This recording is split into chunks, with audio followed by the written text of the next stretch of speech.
জয়গুরু, সবাইকে জয়গুরু। পরম পূজ্যপাদ বর্তমান আচার্যদেব যে কথা বললেন, যে ঠাকুর বাড়ি এসে আমরা কি করব, কি নিয়ে ফিরব এবং কিভাবে সেখানে থাকা দরকার, আজকে দু এক কথার মধ্যে সেটাই বলার চেষ্টা করছি।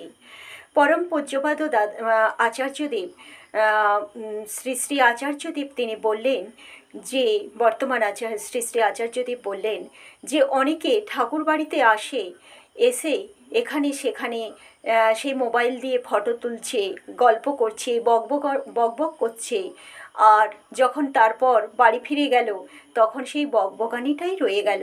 কিন্তু এখানে এসে যদি সেই অনুভব করার চেষ্টা করে ঠাকুর কেমনভাবে থাকতেন, ঠাকুরের লীলা কিভাবে হয়েছিল, আর ঠাকুর কি বলে গেছেন, এসব যদি ভাবার চেষ্টা করে আর এখানে এসে চুপ করে যদি বসে সব শোনে, অর্থাৎ বর্তমান আচার্য দেবের কাছে কত দাদারা মায়েরা কত রকম সেই এসে নিবেদন করেন, আর আচার্যদেব কখনো কখনো নিজের মতো করে সবার জন্য সেই ধর্ম বিষয়ক জীবনের কথা কত কিছুই আলোচনা করেন, সেগুলি যদি শোনা হয়, তিনি সেটা না, ওটা সরাসরি না বলে তিনি বলছেন যে চুপ করে এখানে এসে যদি শোনে তাহলে কিছু নিয়ে তো সে ফিরতে পারে। কারণ শ্রী শ্রী ঠাকুর বলেছেন যে বকবকানি পুণ্যার্থের চিহ্ন নয়। সত্যিই তাই। সেই আমরা যদি বকবকি করে যাই তাহলে আমরা কী আহরণ করব? আমরা আমাদের যত সেই শূন্য কলসি হবে তবেই না পূর্ণ হবে। শ্রী শ্রী ঠাকুরও তো বলেছেন তোমরা শূন্য হও তবে তিনি পূর্ণ করে দিবেন। তাই আমাদের পূর্ণ হতে হলে আগে শূন্য হতে হবে।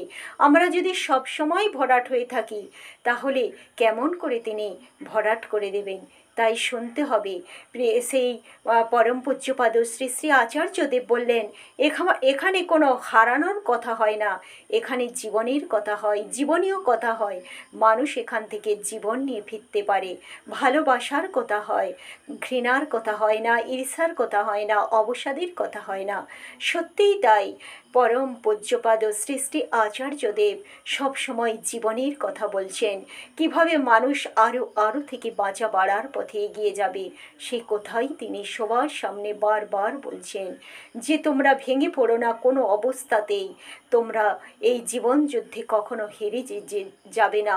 যদি মনে বল থাকে, ভরসা থাকে, প্রিয় পরম তোমাদের মাথার উপর আছেন, এই বিশ্বাস নিয়ে গিয়ে চলো, দেখবে জয় তোমাদের অবশ্যম্ভাবী। সত্যিই তো তাই। আমরা যদি নিজেরাই বকবক করি তাহলে শুনবো কেমন করে তার কথা? তাই তো নিজেদের বকবকানি বন্ধ করতে হবে, আমাদের মনটাকে শান্ত করতে হবে, হৃদয় দিয়ে অনুভব করার চেষ্টা করতে হবে, তবেই না সব কিছু হবে। তাই তিনি যা বলেন কখনো তিনি ভুল বলেন না। সব কিছুর মধ্যেই তার মতো বড় শিক্ষক এ জীবনে আর নেই। কত মানুষে বলে যে বংশ পরম্পরায় ব্যবসা না, কথা যারা কাছে আসেনি দূর থেকে তো ওরকমই বলে। সত্যি আমার বাবা মা কেমন সে তো আমিই জানি, অপরে তো সে কথা জানবে না। তাই আজকে যদি বর্তমান আচার্যদেব না থাকতেন, এমন করে কে আমাদেরকে সুন্দরী চলার কথা, আশার বাণীর কথা কে শোনাতেন? সবটাই যে শূন্যে হাহাকার করে ফিরত। কত কষ্ট, কত যন্ত্রণা বুকে নিয়ে দাদারা মায়েরা ছুটে যান প্রিয় পরমের সেই একটু সেই সেই প্রিয় পরমের লীলাক্ষেত্রে। সেখানে গিয়ে যখন বর্তমান শ্রী শ্রী আচার্যদেবকে দেখেন, সকলে সেই প্রাণীর কষ্ট, বুকের যন্ত্রণা নিমেষে সব লাঘব হয়ে যায়।